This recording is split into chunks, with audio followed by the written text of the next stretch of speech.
5 easy steps to write an effective summary. 1. Read and understand the material that you're going to summarize. It is impossible for you to write an effective summary if you have not fully read and comprehended the original text.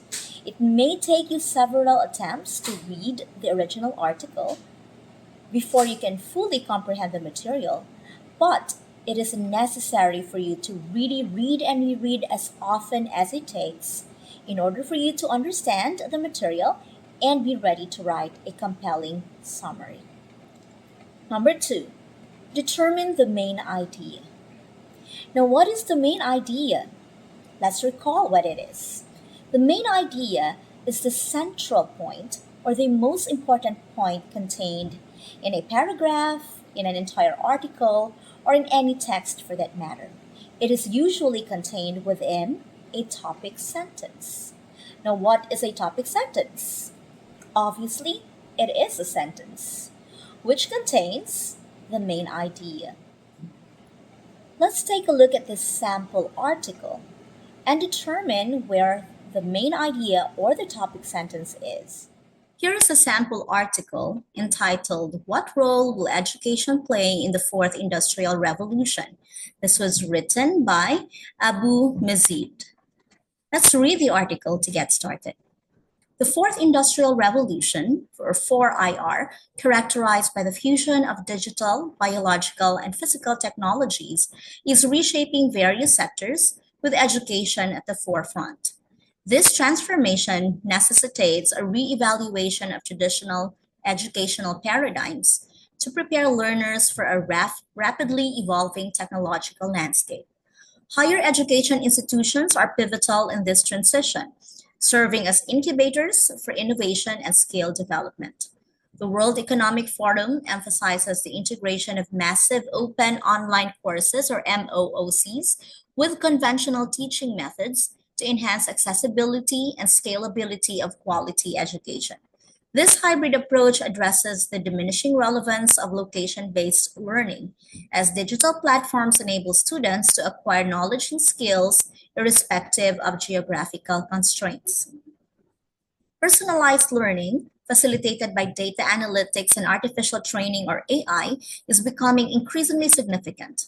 By analyzing student performance and behavior, educational institutions can tailor learning experiences to individual needs, fostering better engagement and outcomes.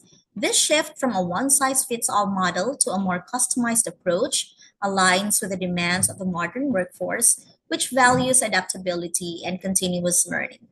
However, the integration of technology in education also presents challenges. Issues such as digital inequality, data privacy, and the need for ethical guidelines in AI deployment must be addressed. Moreover, educators require support and training to effectively utilize new technologies and pedagogical strategies. Institutions must foster a culture of innovation while ensuring that technological advancements do not exacerbate existing disparities. In conclusion, the 4IR offers both opportunities and challenges for education.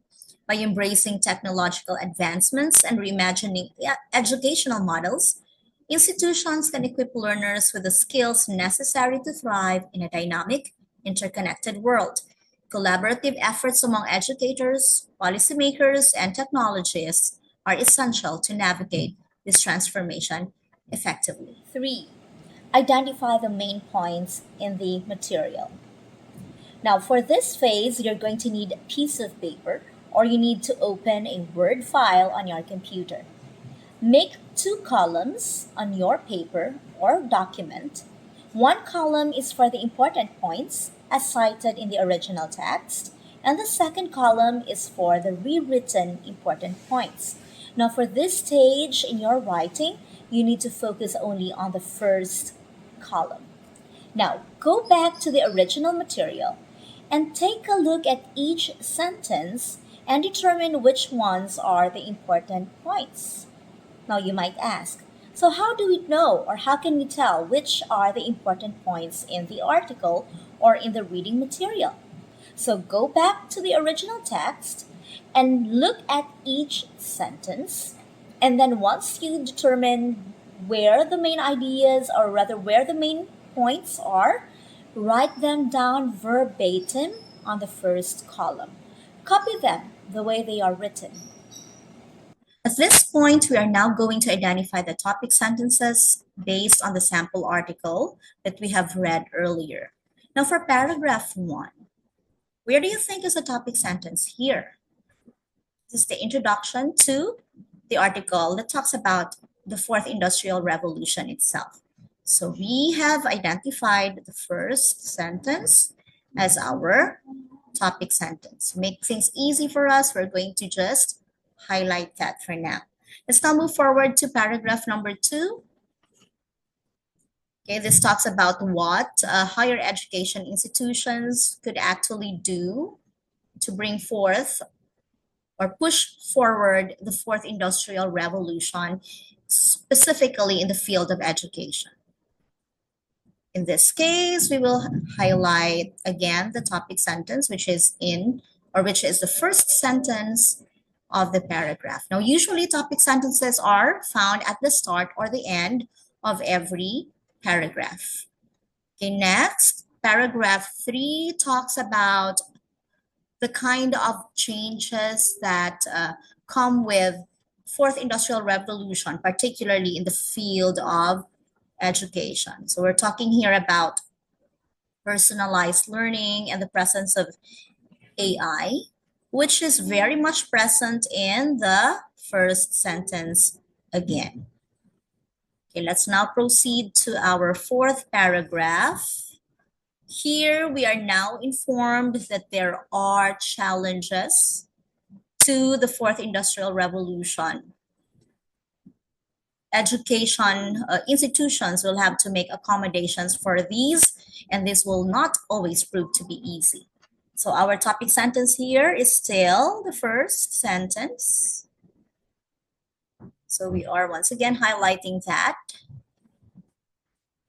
And finally, our concluding paragraph is best captured by highlighting the entire sentence because the first sentence, because this entire paragraph talks about the different opportunities and challenges of the fourth industrial revolution. By the way, our fourth, this is the fourth, first, second, third, fourth, our fifth paragraph consists simply of one sentence. So we are highlighting everything here. Now for this particular step, all we need to do is simply to copy these sentences from the original article. So we just copy and paste all the 5 sentences that we have already highlighted previously. Our concern at this point is simply just the first column. You're not going to do anything in the second column. Number 4, rewrite the important points in your own words. Now on your first column, you have written down the exact sentences that appeared in the original article. Now, on the second column, what we need to do this time is to rewrite these sentences which we have lifted from the original text using our very own words. We certainly do not like to plagiarize unintentionally the original material. Therefore, we need to use our own words in expressing the exact thought. What to do is simply to restate the original sentences using our own words this time so that we will not be accused of plagiarism. Now, how do you think will we be able to paraphrase or to restate the first sentence? The fourth industrial revolution is characterized by the fusion of digital, biological, and physical technologies, is reshaping various sectors with education at the forefront.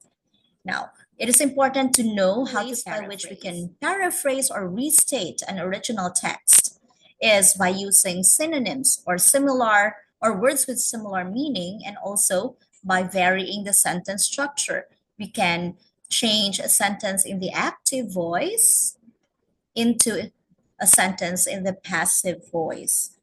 Okay, so we will work on the first sentence and then continue up until the very last part. The fourth industrial revolution is marked by the convergence of digital, biological, and physical technologies, significantly impacting the education sector. We may further improve this one if you wish to, but for now, this will do the trick. Do the same for numbers 2, 3, 4, and 5, paraphrasing them, rewriting them using your own words. Number 5, write your summary.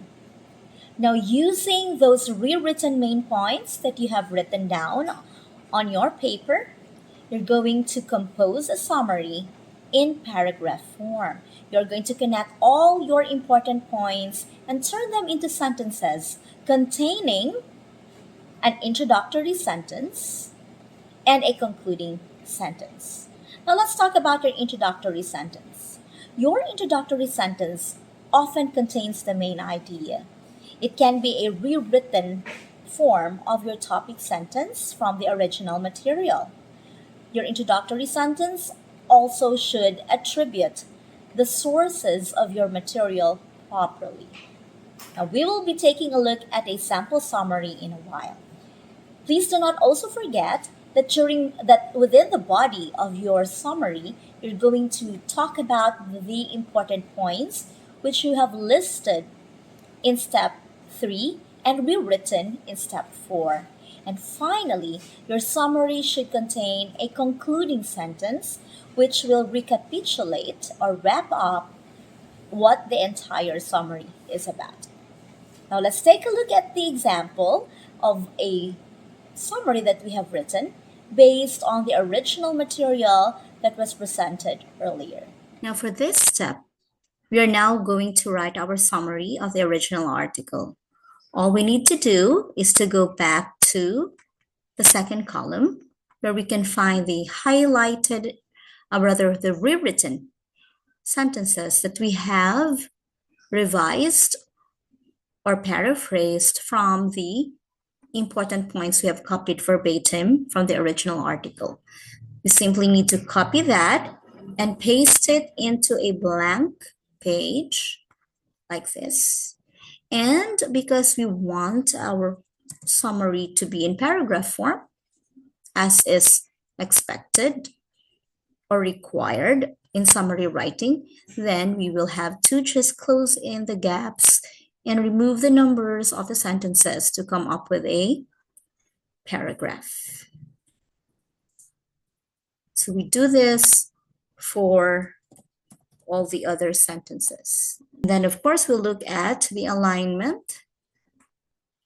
And because this is a paragraph, we would like to indent the first sentence. Okay. The topic or introductory sentence of our paragraph must also cite our source. And so we will include this in our sentence number 1, or the first or the introductory sentence of the paragraph. So we write,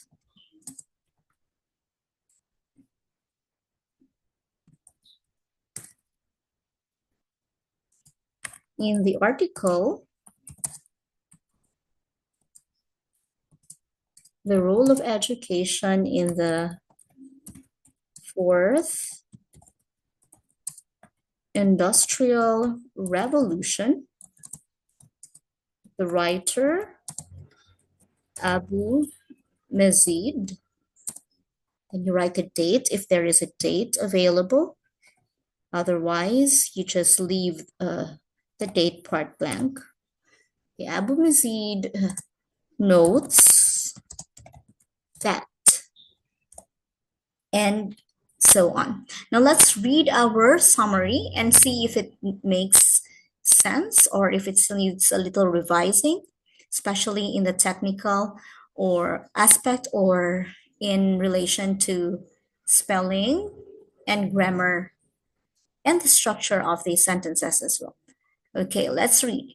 In the article, The Role of Education in the Fourth Industrial Revolution, the writer Abu Mazid 2019 notes that the fourth industrial revolution is marked by the convergence of digital, biological, and physical technologies, significantly impacting the education sector. Colleges and universities play a crucial role in this shift, acting as centers for fostering innovation and developing essential skills. Personalized learning, enabled by advancements in data analytics and artificial intelligence, or AI, has become increasingly prominent. Integrating technology into education, however, brings certain challenges. Concerns like unequal access to digital resources, data privacy, and the establishment of ethical standards for using AI need to be carefully managed. The fourth industrial revolution brings both opportunities and challenges to education. By embracing technology and updating teaching methods, institutions can equip students with skills for a dynamic, globalized world. Successfully managing this transition requires joint efforts from educators, policymakers, and technology experts. And so we have written our one paragraph summary, which is about one third the size of the original one page, five paragraph article. And that's what we've learned for today. Thanks for joining and see you in the next learning session.